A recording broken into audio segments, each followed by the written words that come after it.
இதுக்கு முன்னாடி வந்து ஆல்ரெடி நம்ம சொல்லியாச்சு, நம்மளுடைய கிளாஸஸ் வந்துட்டு ஃபர்ஸ்ட் யூனிட் முடிஞ்சிருக்கு அப்படின்னு சொல்லி நம்ம ஆல்ரெடி சொல்லியாச்சு.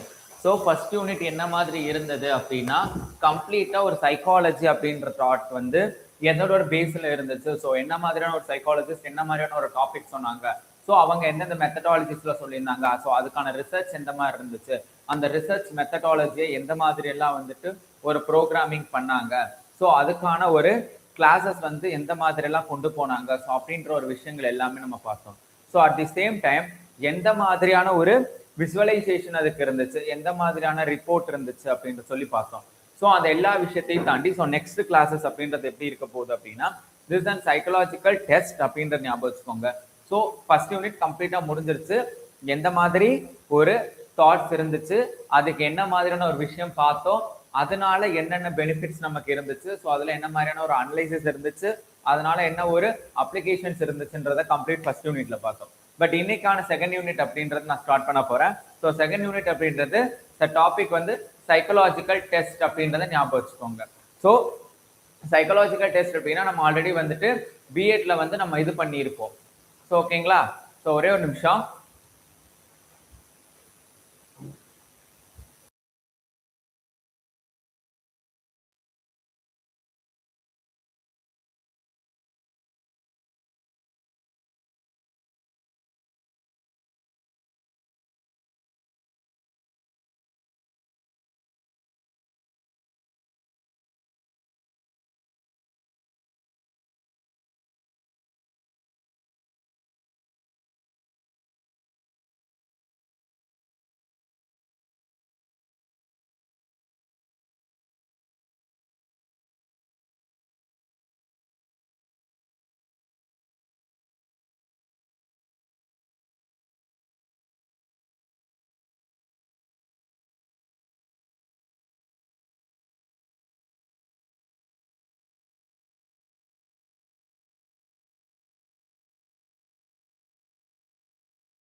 Yeah, sorry for the inconvenience.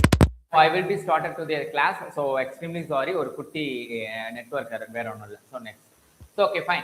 So in our PGTRB psychology unit 2 topic பாத்தீங்க அப்படின்னா psychological testing. ஸோ அதுல என்ன மாதிரியான டைப்ஸ் ஆஃப் டெஸ்ட் இருக்கு, டெஸ்ட் கன்ஸ்ட்ரக்ஷன் எந்த மாதிரி இருக்கு, அதுல என்ன மாதிரியான ஒரு ஐட்டம் ரிட்டர்ன் பண்றாங்க, அண்ட் தென் ஐட்டம் அந்த ஐட்டத்தை எந்த மாதிரியான ஒரு அனலைசிஸ் பண்றாங்க, at the same time test standardisation, reliability, validity and norms. So இந்த எல்லா விஷயத்தையுமே தான் இன்னைக்கான ஒரு கிளாஸ்ல வந்து நம்ம பார்க்க போறோம். ஸோ ரொம்ப ஈஸியான ஒரு டாபிக் தான்.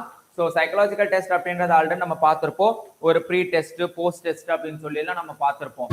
ஸோ அந்த எல்லா ஒரு கான்செப்ட்ல தான் வந்து இந்த டெஸ்ட் அப்படின்ற ஒரு கான்செப்ட் வரும் அப்படின்றது ஞாபகம் வச்சுக்கோங்க.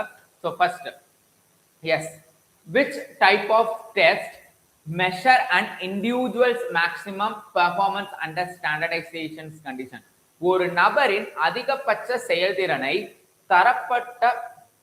தரப்படுத்தப்பட்ட சூழ்நிலையில் அளவிடும் தேர்வு எது? சோ ஒரு நபருடைய அதிகபட்ச செயல்திறன், ஒரு ஹியூமன் பீயிங், அதாவது ஒரு சைக்காலஜிக்கல் டெஸ்ட்ல ஒருத்தவங்களுடைய அதிகபட்ச உச்சபட்ச ஒரு டெஸ்ட்டை வந்து எந்த ஒரு சூழ்நிலையில், அதாவது தரவு நல்லா ஞாபகம் வச்சுக்கோங்க, தரப்படுத்தப்பட்டுள்ள அப்படின்னா அது தரவுப்படுத்தப்பட்டுள்ள ஒரு டேட்டா பேஸ்ல வந்து சேவான ஒரு டேட்டாவை எந்த சூழ்நிலை அளவிடும் முறை எந்த மாதிரி பண்ணுவாங்கன்னா அச்சீவ்மெண்ட் டெஸ்ட். அச்சீவ்மெண்ட் டெஸ்ட் அப்படின்றது நத்திங் பட் ஈஸியான டெஸ்ட். நம்ம ஆல்ரெடி வந்து நம்ம நம்ம வந்து போன கிளாஸஸ் பார்த்துருப்போம். அதாவது ஃபர்ஸ்ட் யூனிட் அப்படின்ற ஒரு டாபிக் எடுக்கும்போது அந்த யூனிட்ல என்ன மாதிரி பார்த்தோம் அப்படின்னா சார் குவாலிட்டேட்டிவ் குவான்டிடேட்டிவ் அப்படிலாம் பார்த்தோம். ஸோ அவங்க வந்து என்ன மாதிரியான ஒரு நேச்சர் ஆஃப் தாட்ல இருந்தாங்க. ஸோ அந்த நேச்சர் ஆஃப் தாட் எந்த மாதிரியான ஒரு கான்செப்ட் நமக்கு தந்து, ஸோ அந்த ஒரு டாபிக் பார்த்தோமா.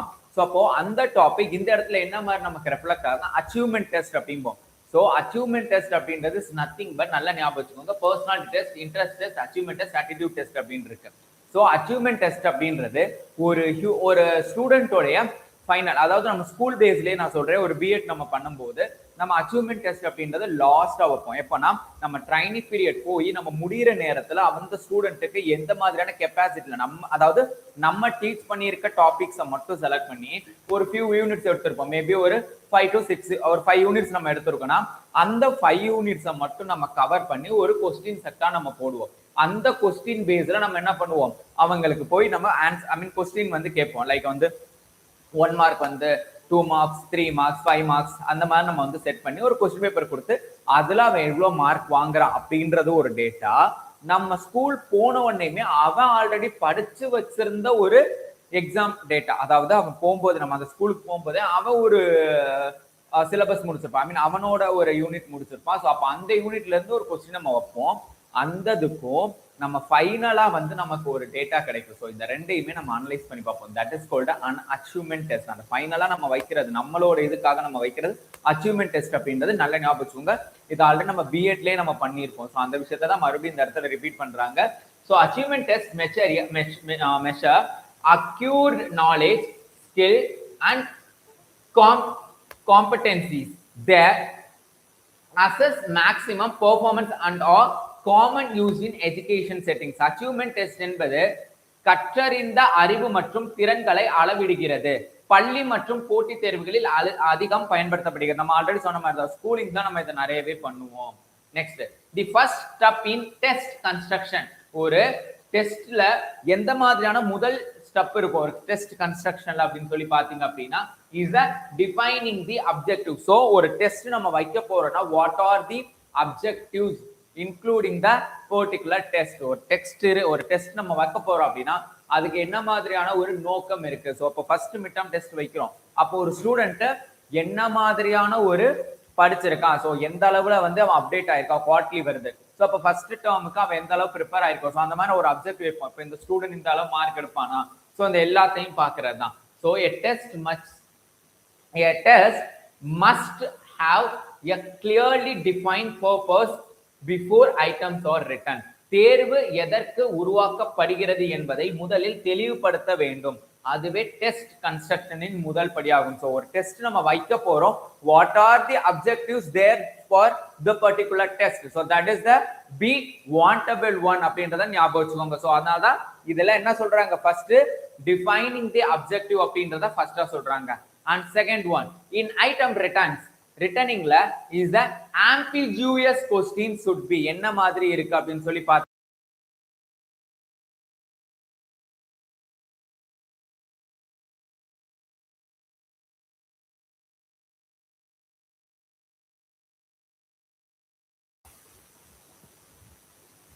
sorry.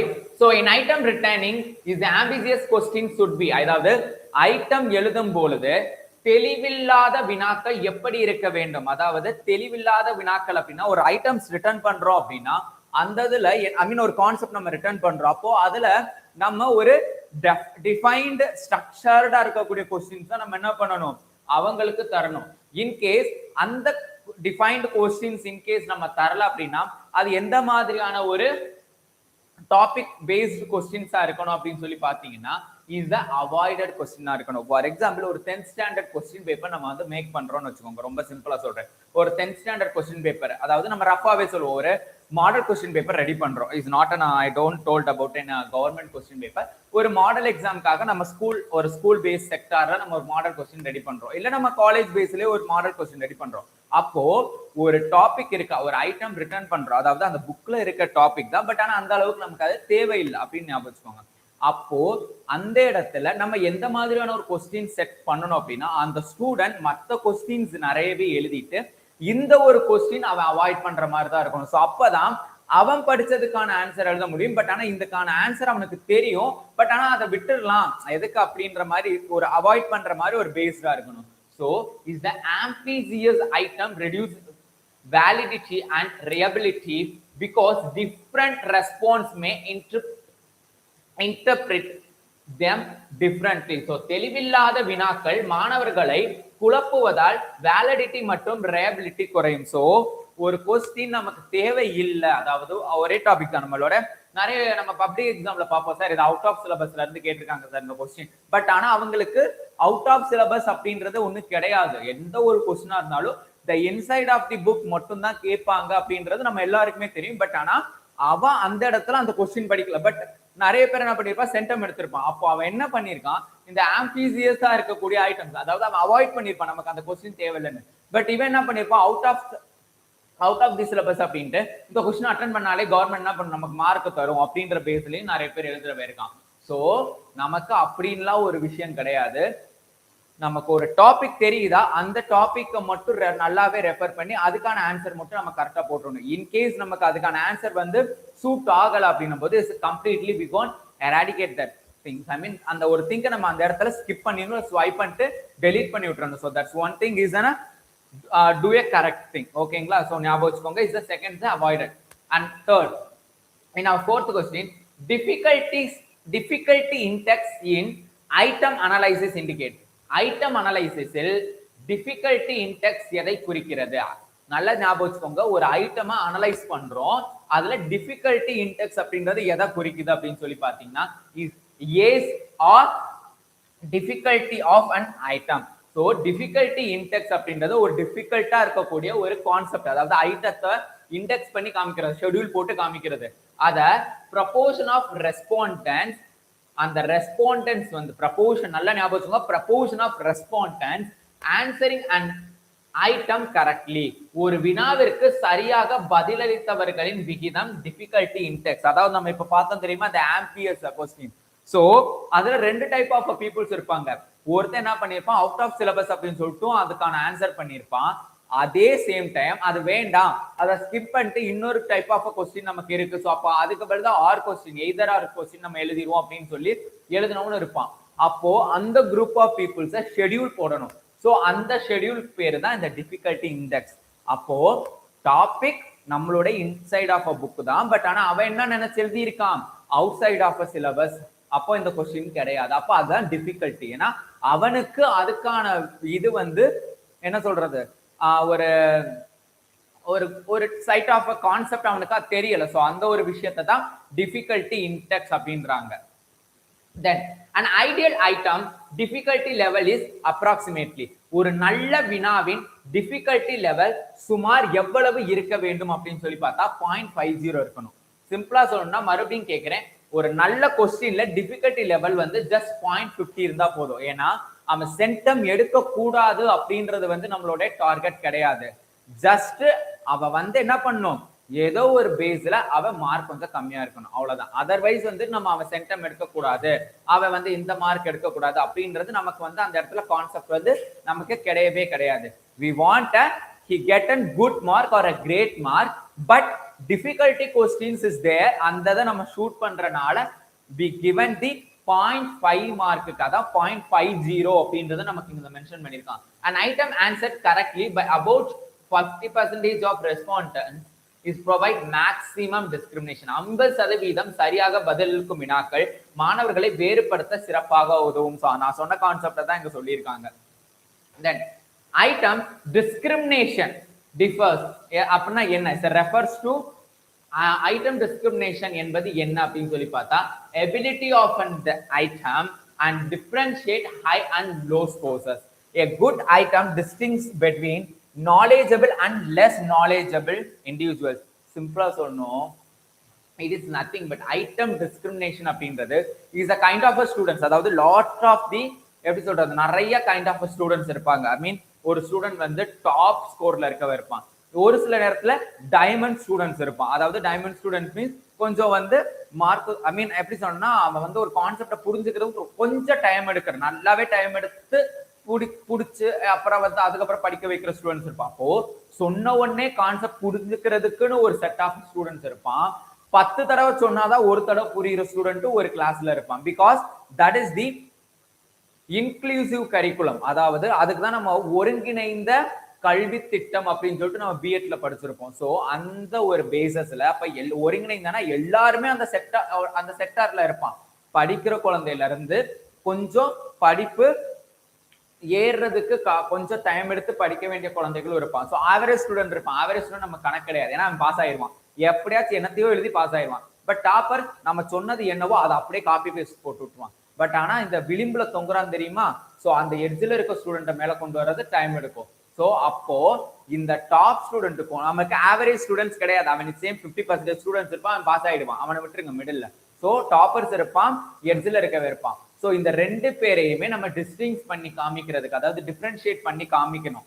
இவன் இந்த மார்க் இவன் இந்த மார்க் அப்படின்றது கிடையாது.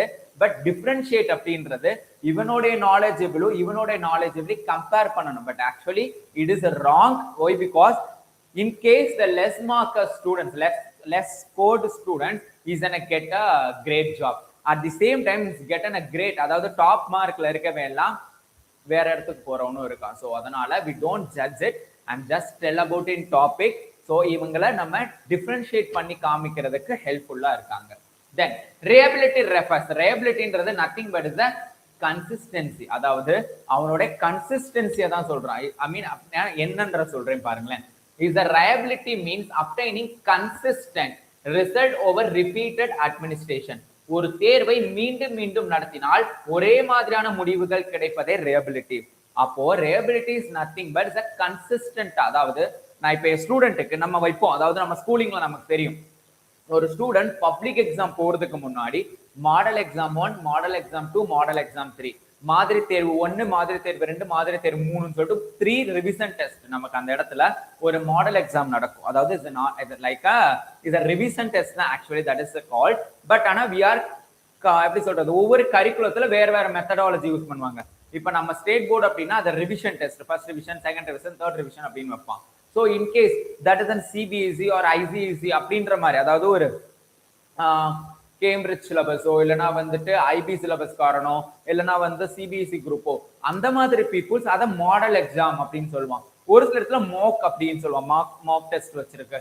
ஸோ இந்த மாதிரி different kind of a test ரிப்பீட்டடா வச்சாலும் that students get the same mark அப்படின்னு நான் வச்சுக்கோங்க. ஸோ மேக்ஸிமம் ஸ்டூடெண்ட் ஆஃப்லிலேயே மேக்ஸிமம் நம்ம ஸ்கூல்ல வந்து சிலபஸ் கம்ப்ளீட் பண்ணிடுவாங்க. ஸோ அந்த இடத்துலயே அவன் நல்ல மார்க் எடுக்க ஆரம்பிச்சிருவான். ஸோ ஆஃப்டர் அவனுக்கு ஃபர்ஸ்ட் ரிவிஷன் வச்சாலும் சரி, இன்கேஸ் அவன் தேர்ட் ரிவிஷன் வைக்கும் போது ஒரே மாதிரியான மார்க் எடுக்கிறதுக்கு பேர் தான் that is called a reliability. I mean like a consistence அப்படின்னு சொல்லிடுறாங்க, consistency. Next test retest reliability measures. டெஸ்டோ சரி ரீடெஸ்டோ சரி, அதுல ரியபிலிட்டி எதை அளவிடுகிறதுனா ஒரு ஸ்டெபிலிட்டி ஓவர் டைம். ஒரு ஸ்டூடெண்ட் அவனுடைய ரியபிலிட்டியை சொல்லுது அப்படின்னு சொல்லி பாருங்க. ஓகேங்களா? ஐ மீன் எக்ஸ்பிளனேஷன் பாருங்க. The same test is administered to determine consistency across. The same test is administered twice. ஒரு டெஸ்ட்டை வந்து twice நம்ம வைக்கும் போது to determine consistency across time. So அந்த எந்த அளவு நேரத்துல நம்ம எடுக்க போறோம் அப்படின்ற ஒரு விஷயத்த சொல்லுது. ஓகேங்களா? சோ விளக்க தமிழ்ல பாருங்களேன். ஒரு தேர்வு 2 முறை நடத்தப்பட்டு காலப்போக்கில் பெறப்படும் நிலைத்தன்மை அளவிடுகிறது. ஒரு டெஸ்ட் ஒண்ணும் கிடையாது. இப்போ ஃபார் எக்ஸாம்பிள் நம்ம ஸ்கூல்லே வந்து என்னன்னா, ஐ மீன் நான் படிக்கும் போதெல்லாம் ஆயிருக்கு. ஃபர்ஸ்ட் வந்து நான் தமிழ் ரிவிஷன் 2 நான் படிக்கும் போது ரிவிஷன் 2 எழுதிட்டேன். பட் ஆனா அது நடுவுல ஏதோ ஒரு பிரேக், ஐ மீன் லைக் யாரோ ஒரு பெரியவா வந்து தவறிட்டாங்க அந்த நேரத்துல. அப்போ மறுபடியும் ரிப்பீட்டடா என்ன பண்ணாங்க அப்படின்னா அந்த டெஸ்ட்டை மறுபடியும் வந்து ரீடெஸ்ட் கன்வெர்ட் பண்ணாங்க. ஸோ அந்த மாதிரி நடக்கும் எனும் பட்சத்தில் ஸோ அந்த ஒரு மெத்தடாலஜியை தான் நம்ம டெஸ்ட் ரீடெஸ்ட் ரியபிலிட்டி அப்படின்னு சொல்லி சொல்றோம். Next split of reliability access.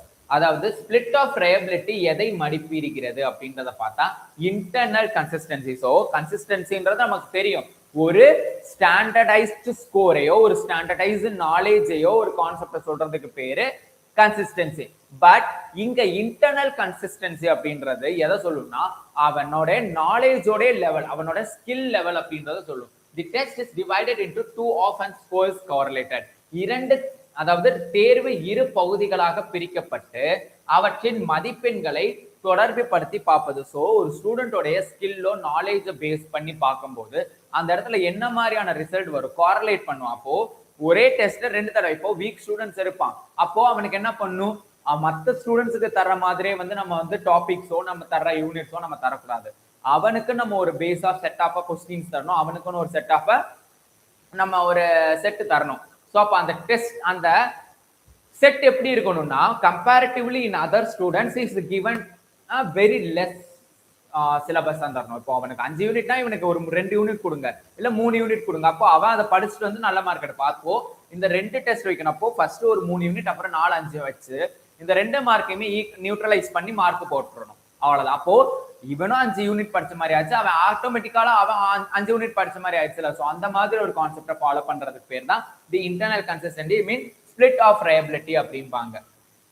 Next is the cron batch alpha is used to estimate. cron batch உடைய alpha எதை கணக்கிட பயன்படுகிறதுனா internal consistent reliability. I mean is the cron batch அப்படின்றவ is kind of a psychologist. இவருடைய alpha உடைய unit எதை சொல்லும் அப்படின்னா is indicates how closely related test items are. ஒரே கருத்தை அளவிடும் வினாக்களின் ஒற்றுமையை cron batch alpha காட்டுகிறது. cron batch alpha அப்படின்றது அந்த யூனிட் அந்த ஃபேக்டர் எதை சொல்லுதுன்னா ஒரு ரிப்பீட்டடான ஒரு விஷயத்த மறுபடியும் வருது. ஸோ அது நம்மளுடைய தேர்வுக்கு முன்னாடி வருது அப்படின்னா so that is called internal consistent reliability அப்படின்றத ஒரு விஷயத்த சொல்றாங்க. Next is validity. வேலிட்னா நம்ம எல்லாருக்குமே சரி சார் மொபைலோட வேலிடிட்டியா? No no no. So this is completely different from the reliability. viability is a variable. So நம்மளோட சைக்காலஜி டாபிக் அப்படின்னு வரும்போது எல்லா டேர்ம்ஸ் நான் ஆல்ரெடி சொன்ன மாதிரி தான் சார், ஒரே மாதிரி தான் சார் உண்மையிலேயே டாபிக்ஸ் இருக்கும். பட் ஆனா அது எந்த இடத்துல எந்த மாதிரி நம்ம யூஸ் பண்ண போறோம் அப்படின்றத பொறுத்து இது கம்ப்ளீட் ஷெடியூலுமே மாறும். ஓகேங்களா? ஸோ நீங்க ஒரு டேர்மை மட்டும் ஞாபகம் வச்சுக்காதீங்க, ஒரே யூனிட்டா இருக்கும். பட் ஆனா என்ன மாதிரி இருக்கும், வேற ஆங்கிள் வேற கான்செப்ட்ஸா இருக்கும். ஸோ இதே இது நல்ல வேலிடிட்டி அப்படின்றது அங்க வேரியபிள் அப்படின்னு பார்த்தோம். ரயபிலிட்டி அப்படின்றது ஃபர்ஸ்ட் யூனிட்ல பார்த்திருக்கோம். அங்க இருக்க வேரியபிள் அப்படின்றது வேற, இங்க இருக்க வேரியபிள் இப்ப நீங்க பார்க்க போறது வேற.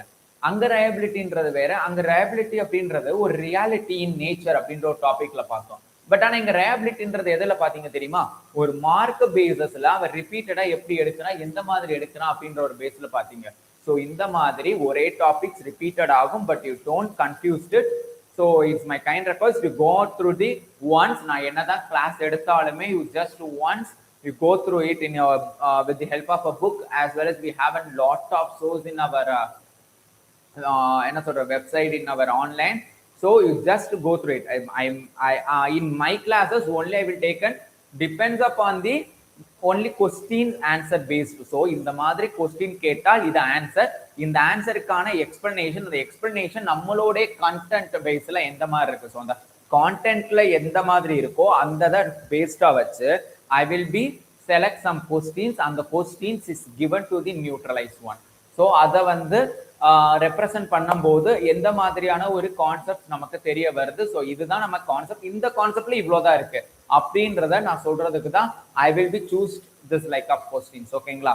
Otherwise I will be taking a concept wise also. நான் கான்செப்ட் வைஸ் ஆல்சோ நான் PGTRB மற்ற சப்ஜெக்ட்ஸ் எடுத்துருக்கேன். But in this concept psychology அப்படின்றது we go and return 30 marks. ஓகேங்களா? ஸோ அந்த 30 மார்க் எந்த மாதிரி எல்லாம் கொஸ்டின் பேசஸ்ல வருது. ஸோ நம்ம மேஜர் தான் நமக்கு முக்கியம். ஸோ நம்ம மேஜர்ல என்னதான் மார்க் நம்ம ஃபுல்லா வாங்கி சைக்காலஜில மார்க்கை விட்டோம்னா அது கொஞ்சம் சஃபர் ஆகும். ஸோ அப்போ அந்த 30 மார்க்கை எப்படி 30 மார்க்ல ஒரு 27 மார்க்ஸ் நம்ம எடுத்தா போதாதா? ஸோ அந்த ஒரு கான்செப்ட் பேஸ்ல I will be thinking you 30 marks நீங்க கம்பல்சரி எடுப்பீங்க. So is my guarantee. So அதனால தான் நான் இந்த மாதிரி கான்செப்ட் பேஸ்ல உங்களுக்கு கொண்டு போறேன். அப்போ இந்த மாதிரி எடுக்கும்போது நமக்கு அதுக்கான ரெஃபரலும் தெரியுது, யாரு சொன்னாலும் தெரியுது, அதோட ஃபேக்டர்ஸும் தெரியுது, அதோட ரேபிலிட்டியும் தெரியுது, நமக்கு அதோட ரியாலிட்டியும் புரியுது. So that's one thing is my set of classes. ஓகேங்களா? So okay fine. So what is the viability? Is the accuracy of measurement. Is nothing but is determined whether a test measured what is intent of measure. ஒரு தேர்வு அளவிட வேண்டிய பண்பை சரியாக அளவிடுகிறதா என்பதை காட்டுவதுதான் validity. ஒரு test நடக்குது, அந்த டெஸ்ட் இந்த கான்செப்டுக்காக தான் நடக்குது அப்படின்றத போய் ஜஸ்டிஃபை பண்ணணும். So that's called, so go the justify the test. So this is the concept, so this is the content of that text அப்படின்றத நமக்கு தெரிய வைக்கணும். ஸோ இந்த ஒரு பரீட்சயத்தை தான் வந்து அவன் என்ன சொல்றான்னா அக்யூரசி ஆஃப் மெஷர்மெண்ட், அவன் அக்யூரசி கொடுக்கணும். ஸோ அந்த ஒரு மெஷர்மெண்ட்டுக்கு பேர் தான் வேலிடிட்டி அப்படின்றத சொல்றாங்க. And content validity is established by, எவ்வாறு எஸ்டாப்ளிஷ்டு பை, எப்படி ஒரு கான்டென்ட் வேலிடிட்டி எவ்வாறு நிரூபிக்கப்படுகிறதுனா is expert judgement. So expert examine போய் அவங்க தான் போய் என்ன பண்றாங்க, பரிசீலனை பண்றாங்க, இல்லைன்னா வந்து திருத்துறாங்க. எதை திருத்துறாங்க? whether the test adequately represents the content domain, பாடப்பகுதியை முழுமையாக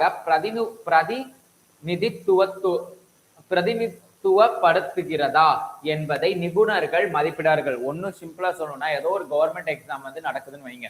ஸோ அப்ப அந்த கவர்மெண்ட் எக்ஸாம் என்ன மாதிரியான ஒரு கான்செப்ட்ல நடக்கும் அப்படின்னு நீங்க பாத்தீங்கன்னா, நிறைய செக்டார்ஸ். அப்ப ரீசெண்டா வந்து நமக்கு தெரியும், டெலிகிராம் வந்து என்ன பண்ணிட்டான், பிளாக் பண்ணிட்டான். ஒய்? கொஸ்டின் பேப்பர் ஆகக்கூடாது அப்படின்றதுக்காக. இங்க இருக்கிறது இப்படி வந்துடக்கூடாது, ஈஸியா தாவிடக்கூடாது. ஓகேங்களா? ஸோ அதனால மேபி டெலிகிராம பிளாக் பண்ணான். Like for the reason NEET exam, UG நீட்டுக்காக வந்து லாக் பண்ணியிருக்கான். ஸோ இந்த மாதிரி என்ன பண்ணுவான், ஃபார் எக்ஸாம்பிள் சொல்றேன். Why? Because I tell the reason. ஒரு கொஸ்டின் அவங்க எடுக்கிறாங்க, ஒரு சிலபஸ் கொடுத்துட்டாங்க, இதுதான் கரிக்குலம், இந்த கரிக்குலத்துல இதுதான் சிலபஸ். இந்த சிலபஸை நீங்க ரெஃபர் பண்ணிட்டு வாங்க, கம்ப்ளீட் தரோவா, நல்ல ஞாபகம் தரோவா. ஸோ அந்த தரோ நீங்க பண்ணிட்டு வந்தீங்கன்னா, we can provide one question paper, you can justify to yourself, I mean you can write a correct answer அப்படின்ற விஷயத்தை தான் அவங்க சொல்லுவாங்க. ஸோ அந்த விஷயம் எந்த மாதிரி இருக்கு, எந்த ஒரு ப்ரூஃபோட பேஸ்ல அவங்க வந்து கான்டென்ட்டை வந்து டொமைன், அவங்களோட டொமைனை, அவங்களுடைய டிசிப்ளினரியை கன்ஃபார்ம் பண்றாங்க. ஸோ இந்த எல்லா விஷயத்தையுமே சொல்றது, அதை வந்து ஜஸ்டிஃபை பண்ண வைக்கிறது தான் வந்துட்டு that is called the expert ஜட்ஜ்மெண்ட்டுக்கு பேர் தான் கான்டென்ட் வேலிடிட்டி அப்படின்றத சொல்றாங்க. And next is the criterion related validity. கிரைட்டீரியன்னா ஒரு கிரைட்டீரியா, ஏதோ ஒரு கிரைட்டீரியா நமக்கு சொல்றாங்க அப்படின்னு நமக்கு இப்போ தெரியுது. ஸோ அந்த கிரைட்டீரியன் ரிலேட்டட் வேலிடிட்டி எதுல இன்க்ளூட், இதுல எந்த டைப்ல வரும்னா is the predictive and concurrent. Means criteria ஒரு கன்கரண்ட் இருக்கும். I mean like criterion validity includes the predictive. ஒரு ப்ரிடிக்டிவ் ஒரு அசஸ்மெண்ட் நமக்கு இருக்கும். ஆல்ரெடி நம்ம ஒரு டெஸ்ட் வைக்கிறோம், அதுக்குன்னு ஒரு தெரியும், இந்த கொஸ்டினா ஈஸியா மார்க் வாங்கிடுவான்ப்பா, அவ்வளவுதான். அதுக்குன்னு கன்கரண்ட் வேலிடிட்டி இருக்கும். கன்கரண்ட்னா இதுதான் இவ்வளவு எடுத்துருவோம் அப்படின்றத ஒரு அஷூர்டா வந்து maximum they will be expressed to their self. So that is called is a concurrent. I mean criterion related validity அப்படின்றது இரண்டு முக்கிய வகைகளை, ப்ரெடிக்டிவ் மற்றும் கன்கரண்ட் வேலிடிட்டி ஆகும். ஸோ ஒரு மார்க்கை நம்ம ப்ரெடிக்டும் பண்ணுவோம், கன்கரண்ட் வேல்யூ நம்ம கொடுத்துருவோம். அதாவது ஃபைனலைஸ் பண்ற மார்க்கும் மேக்ஸிமம் இந்த அளவு எடுத்துருவோம். சார் 100 கொஸ்டின் கேட்டிருக்கேன் சார், 100 கேள்வியில் நாங்கள் 95 கேள்வி எழுதிடுவான் சார், இதுல இந்த 5 பேர் 100 கேள்வியுமே எழுதிடுவான் sir. That is called a predictive. Concurrent வரும்போது அதுல எவன் அந்த 95 கேள்வி அட்டன் பண்ணியிருக்கானா, so that is result. So that is called a validity. அவன் அந்த மார்க்கை அக்யூரசியா போட்டிருக்கானா, அதான் நமக்கு வேண்டியது. ஸோ அந்த விஷயம் எடுத்திருந்தா that is called is a criterion related validity. Next construct validity evaluate. ஒரு கன்ஸ்ட்ரக்ட் வேலிடிட்டி எதை மதிப்பிடுகிறதுனா is a theoretical construct measurement. So construct validity examines whether a test truly measure the psychological construct, which means the அறிவுத்திறன், பதட்டம் போன்ற உளவியல் கருத்துக்களை உண்மையில் அளவிடுகிறதா என்பதை மதிப்பிடுகிறோம். ஒரு கொஸ்டின் பேப்பர் செட் போடுறோம், அதுல அவன் என்ன மாதிரி எல்லாம் எழுதுவான் அப்படின்றது முக்கியம் கிடையாது. பட் ஆனா அந்த ஸ்டூடெண்ட் அந்த கொஸ்டினை பார்த்த உடனே எப்படி ரியாக்ட் பண்றான். லைக் நம்ம இந்த மூவிஸ்ல நிறைய காமெடிஸ்ல எல்லாம் பார்த்திருப்போம். ஒரு சில I don't mention the particular comedy, but நம்ம நிறைய காமெடிஸ் பார்த்திருப்போம். கொஸ்டின் பேப்பர் பார்த்தோன்னே லைக் சிம்பிளா சொல்லணும்னா I tell to the mister B, question paper பார்த்துட்டு அப்படியே ஷாக் ஆகி நிற்பான். ஸோ அந்த மாதிரி ஒரு அறிவுத்திறன் பதட்டம் போன்றது. ஏன்னா கொஸ்டின் பேப்பர் வந்து உள்ள ஒண்ணுமே இல்லாம வெறும் பேப்பரை பார்ப்பான். ஸோ அந்த மாதிரிலாம் வந்து நிறைய காமெடிஸ் நமக்கு இருக்கு. ஸோ அந்த மாதிரி வெறும் ஃப்ரீயா இருக்கிறத விடாம போய் நம்ம ஜஸ்ட் நம்ம வந்து எப்படி சார் ரியலைஸ் பண்ணணும் எந்த மாதிரியான கேள்விகள் கேட்டிருக்காங்க, ஸோ அந்த கொஸ்டின் வந்து எந்த மாதிரி எல்லாம் இருக்கு, ஸோ அதை எப்படி ஃபாலோ பண்ண வைக்கிறது, அதை எப்படி எழுதுறது, ஸோ எப்படி அந்த கொஸ்டினுக்கு ஆன்சர் பண்றது, இல்ல அவன் கேட்ட கேள்விக்கு மட்டும் நம்ம ஆன்சர் பண்ணுமா, இல்ல அவன் கேட்ட கேள்வி போக எக்ஸ்ட்ரா ஆன்சர் பண்ணுமா, ஸோ அவன் எலாபரேட் கொஸ்டின் கேட்டிருக்கானா, இல்ல டிஸ்கிரிமினேஷன் கொஸ்டின் கேட்டிருக்கானா, இல்ல எனுமரேட் அப்படின்னு கேட்டிருக்கானா, இல்ல டிஃபரன்ஷியேட் கேட்டிருக்கானா, இல்ல டிஸ்கிரிமினேஷன் கேட்டிருக்கானா. ஸோ இந்த மாதிரி நம்ம போய் கரெக்டா அனலைஸ் பண்ணி ஷெடியூல்டு கொஸ்டின்ஸுக்கு ஆன்சர் எழுதுனா we get and full mark. So இதை நல்லா ஞாபகம் வச்சுக்கோங்க. அது ஸ்டூடெண்டா இருந்தாலும் சரி, இல்ல ஒரு ஆஸ்பிரண்டா இருந்தாலும் சரி, in my way of a suggestion, what is the question. So நம்ம வாட் இஸ் வாட் அப்படின்றது ரிலேஷன்ஷிப்ல இருக்கலாம். பட் வாட் இஸ் வாட் அப்படின்றது நம்ம நாலேஜ்லயோ, நம்மளோட சப்ஜெக்ட்லயோ, நம்மளோட டிசிப்ளினரிலயோ இருந்தா just we are also just what is what. அப்படிதான் நம்மளோட எடுத்துட்டு என்ன பண்ணுவோம். அந்த எக்ஸாம்ஸ் எல்லாமே, இந்த government exams, whatever exam, tell what is what, அப்படியே நீயும் நானும் இருந்துப்போம் அப்படின்ற ஒரு விஷயத்த சைக்காலஜிக்கல் பேஸ்ல சொல்ல வைக்கிற ஒரு கான்செப்ட் தான் இருந்தது. ஸோ ஒரு கன்ஸ்ட்ரக்ட் வேலிடிட்டி எக்ஸாமினேஷன் அப்படின்றது அப்படிதான் இருக்கும். லைக் இந்த கன்ஸ்ட்ரக்ட் வேலிடிட்டி அதை தான் எவாலுவேட் பண்ணும். தென் நார்ம்ஸ், ஒரு எக்ஸாம் வைக்கணும் சார், அதுக்குன்னு ஒரு ப்ரொசீஜர் இருக்கணும், அதுக்குன்னு நார்ம்ஸ் கிரைட் ஒரு பண்ணணும், டிஸ்கிரைப் பண்ணணும் சார். அப்ஜெக்டிவ் ஓகே, நார்ம்ஸ் வேற. அப்ஜெக்டிவ் அதோடைய நோக்கம், நார்ம்ஸ் அப்படின்றது அதோடைய மோட்டோவோ இல்ல அதோடைய விஷனோ, அந்த மாதிரி ஒரு விஷயங்கள் தான் அந்த நார்ம்ஸ்ல வரும். ஸோ நார்ம்ஸ் என்பது reference standard for interpretation, means is the norms provide a basis for interpreting an individual source. ஒருவரின் மதிப்பெண்ணை மற்றவர்களுடன் ஒப்பிட்டு விளக்க உதவும் தரநிலைகளை நார்ம்ஸ் என்கிறோம். So norms is nothing but we go and measure the individual scores in between the same character. அதாவது இன்னொரு இண்டிவிஜுவலோட இந்த இண்டிவிஜுவல் ரெண்டு பேர் இருப்பா, ஏ மார்க்கையோ என்னோட மார்க்கையோ எடுத்துக்கோங்க, ஏ மார்க்கையும் என் ஃப்ரெண்டு மார்க்கையோ ஒப்பிட்டு பார்க்கணும். ஸோ அந்த ஒரு விஷயத்துக்கு தான் இந்த நார்ம்ஸ் அப்படின்ற ஒன்று வேணும் அப்படின்றத சொல்லியிருக்காங்க. Next is a percentile. is a percentile rank indicates. percentile rank எதை குறிக்கிறது அப்படின்னா relative standing in a group. அதாவது a percentile rank indicates the percentage of people scoring below a particular score. ஒரு குறிப்பிட்ட மதிப்பெண்ணுக்கு கீழே எத்தனை சதவீதம் பேர் உள்ளனர் என்பதை காட்டுகிறது. which means ஒரு குறிப்பிட்ட மதிப்பெண்ணுக்கு கீழே எத்தனை சதவீதம் பேர், அதாவது பாஸ் ரேட்ல இருக்க ஸ்டூடெண்ட்ஸ் இருப்பான், ஹையர் மார்க் எடுக்கிறதுல இருப்பான், ஜஸ்ட் பாஸ் ஆகிற ஸ்டூடெண்ட் இருப்பான், ஃபெயில் ஆகிற ஸ்டூடெண்ட்ஸ் இருப்பான். பட் ஒவ்வொருத்தவனுக்கும் ஒவ்வொரு ரீசன் இருக்கும். பாஸ் ஆகிறான் அப்படின்றனால he comes from a is in a good background. I mean like a good background is coming from a good psychological background அப்படின்னா திங்க் பண்ணா அப்படி இருக்காது. In kind of peoples in low mark, அதாவது fail ஆகிறவனை வந்து நம்ம ஈஸியா அவனை ஜஸ்டிஃபைன்னு சொல்ல முடியாது, அவனோட இதை வந்து எடுத்துக்க முடியாது. ஒய் பிகாஸ் ஃபெயில் ஆகிற ஸ்டூடெண்டோடைய ரியல் background என்ன. like I don't tell about a background means not like on money and like not in society, not telling about a community, that அதெல்லாம் நான் சொல்ல வரல. but in way of a thought, what I'm tells what is the reality of the student, we go and concern it. So அவனோட psychological background என்ன, அவன் வீட்டில் என்ன மாதிரி சுச்சுவேஷன் இருக்கு, நம்ம ஸ்டூடெண்ட் போர்ட்ஃபோலியோ பண்ணுவோம் தெரியுமா, ஸோ அந்த பேஸில் நான் சொல்கிறேன். ஸோ என்ன மாதிரியான ஒரு பேக்ரவுண்ட் இருக்கு, ஸோ அந்த பேக்ரவுண்ட் அவனுக்கு என்ன மாதிரியான லீட் பண்ணி போகுது, ஸோ அது எதை வந்து டிஸ்கிரைப் பண்ணுது, அதனால அவனுக்கு என்ன சஃபர் ஆகணும், ஸோ அந்த சஃபர் எதை காஸ் பண்ணுது, அந்த காஸ் வந்து என்ன மாதிரியான ரியாக்ஷன் தருது, he get a lower mark. So அந்த மாதிரி ஒரு குறிப்பிட்ட சதவீத மதிப்பெண்ணுக்கு கீழே எடுக்கிறவங்களுக்கு தான் this is a relative standing a group, I means the percentile rank அப்படின்றத சொல்றாங்க. நெக்ஸ்ட் ஸ்டாண்டர்டைசேஷன் அப்படின்னா சிம்பிளா சொன்னா is a uniform administration and scoring. So standardization ensure the same procedure of followed for all test taker.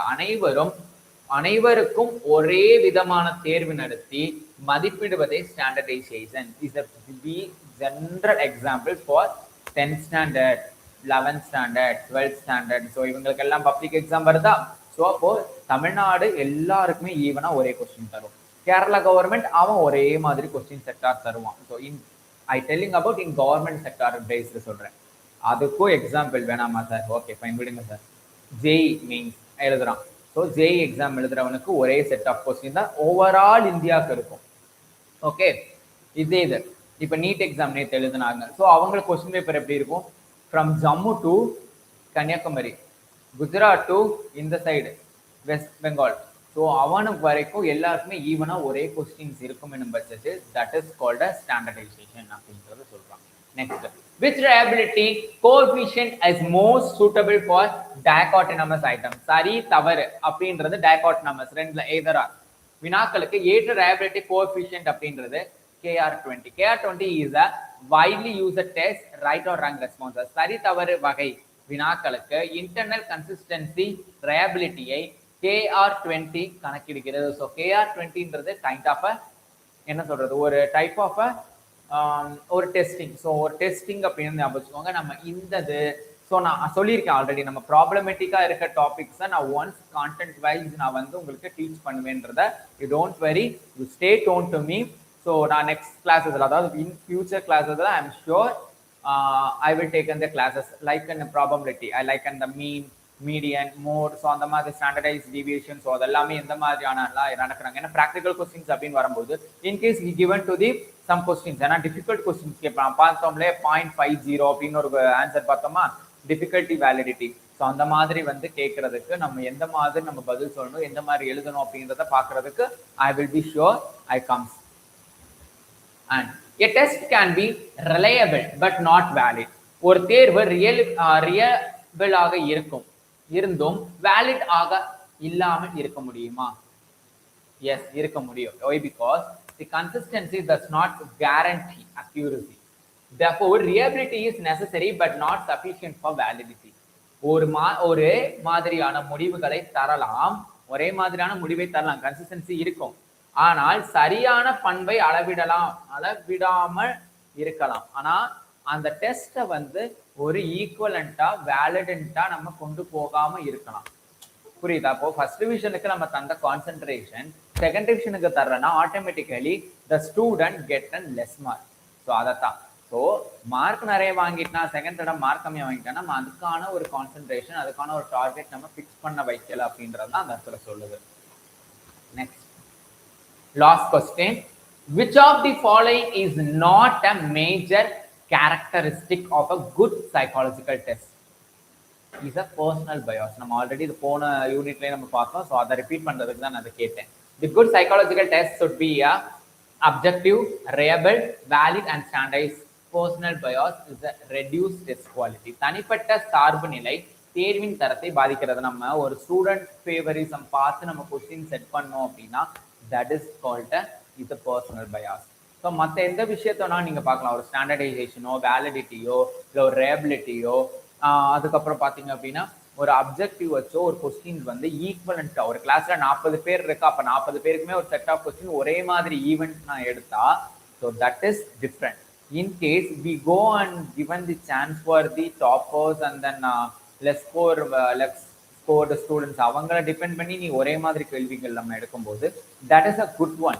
In case we go and given some that is called a standardization, that's called a equality. In case we go and sufficient-ஆ நம்ம அவனுக்காக டாப்பர்ஸுக்கு மட்டுமே அவன் இன்னும் நிறைய படிக்கணும் sir, so அதனால நான் அந்த அளவு கொஸ்டின் எடுக்க போறேன் sir, that is called a personal bias. இது லோவர் மார்க் எடுக்கிறேன், ஆனால் நான் கொஸ்டின் ஈஸியாக எடுக்க போறேன் sir, that is called a personal bias. Average students நான் அதில் கான்செப்ட் எடுக்க மாட்டேன், because he all are average அப்படின்னு சொல்லியாச்சு. ஒய் பிகாஸ் அவன் கஷ்டமாக கேட்டாலும் ஈஸியாக கேட்டாலும் he get an average mark தான். ஓகேங்களா? இன்கேஸ் அவன் நல்லா படிச்சிருந்தானா he gonna to the topper லெசன்ல போவான். பட் நெக்ஸ்ட் டைம் டாப்பர்ஸ் கேள்வி கேட்டதான் அவன் பாஸ் ஆகிடுவான். நியூட்ரலைஸா கேள்வி கேட்கும்போது ஹி கெட் அண்ட் 60, 70, 80 அளவுக்காச்சும் மார்க்கை ஒரே மாதிரி கொண்டு போவான். So that is called a name standardisation. But in personal bias is a not correct. So okay fine. So இன்னைக்கான கிளாஸ்ல வந்து நம்ம பார்த்த டாபிக் அப்படின்றத பார்த்தீங்க அப்படின்னா ஒரு psychological test. What is a psychological test? அந்த சைக்காலஜிக்கல் டெஸ்ட் என்ன மாதிரியான டைப்ஸ் இருந்துச்சு, என்ன மாதிரி கன்ஸ்ட்ரக்ஷன் இருந்துச்சு, ஒரு ஐட்டம் ரிட்டர்னிங்ல என்ன மாதிரியான விஷயங்கள் இருந்தது, அதை அனலைஸ் பண்ணாங்க, ஸ்டாண்டர்டைஸ் பண்ணாங்க, ரேபிலிட்டி இருந்தது, ஒரு வேலிடிட்டி இருந்தது, ஒரு நார்ம்ஸ் அப்படின்னு இருந்துச்சு. ஸோ இந்த எல்லா விஷயங்களும் இன்னைக்கான கிளாஸஸ்ல நம்ம பார்த்துருக்கோம். ஸோ இதே மாதிரி செகண்ட் யூனிட்டை ஸ்மூத்தாக கொண்டு போறதுக்கு உங்களுடைய சப்போர்ட் எனக்கு தேவை. ஸோ மறக்காம லைக் பண்ணுங்க, கொஸ்டின்ஸ் ஏதாச்சும் இருந்தா கமெண்ட் பாக்ஸ்ல எனக்கு சொல்லுங்க. மறக்காம கீழே பெல் பட்டன் இருக்கும், சப்ஸ்கிரைப் பண்ணிருங்க. இதை உங்க ஃப்ரெண்ட்ஸுக்கும் ஷேர் பண்ணி வீடியோ பார்க்க வச்சு என்னை பிரபலமும் ஆக்குங்க. பாய்.